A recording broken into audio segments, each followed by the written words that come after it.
Hi, my name is Lee Davis, one of the pastors here at Berlin Church in Lewis Center. And I'm Rick Negley, and we're grateful that you've joined us today. We're following up today on Pastor Rick's teaching from Sunday from Colossians chapter 4, where Pastor Rick focused on how we might encourage others and receive encouragement from them. Today we'd like to talk about practical ways that we might encourage others, especially whenever they are facing their own discouragement. Rick, what comes to mind for you today?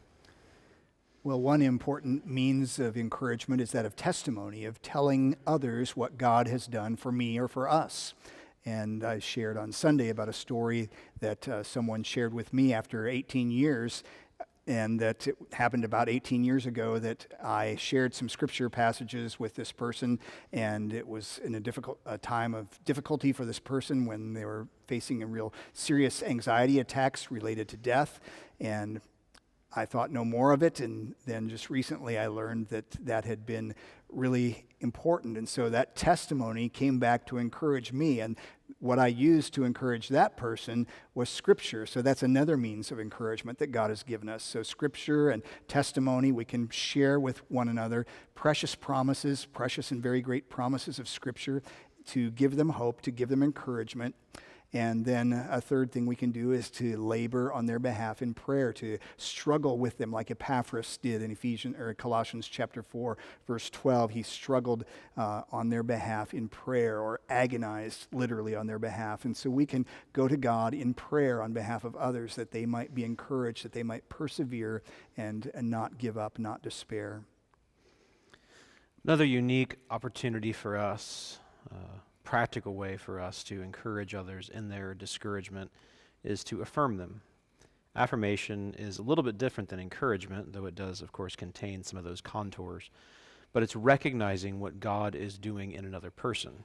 It's not just pumping up their ego, it's helping them to see what God is actively doing in their lives, which then, of course, does encourage them.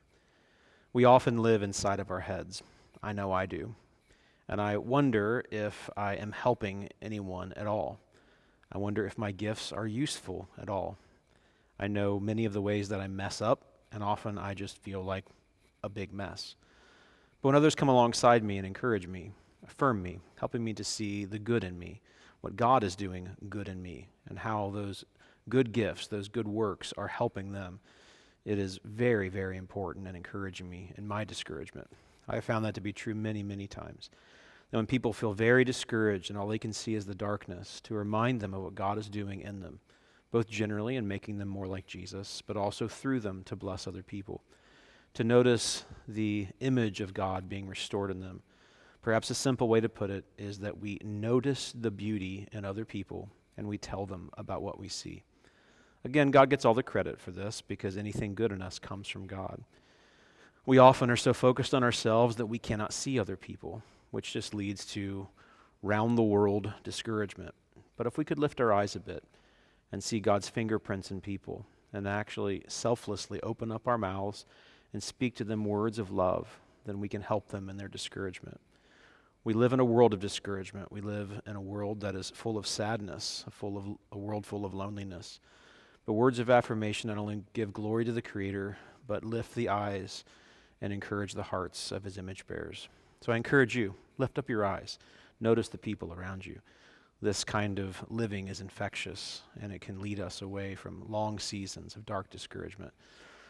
We're so thankful that you joined us today. We hope to see you soon. We love you.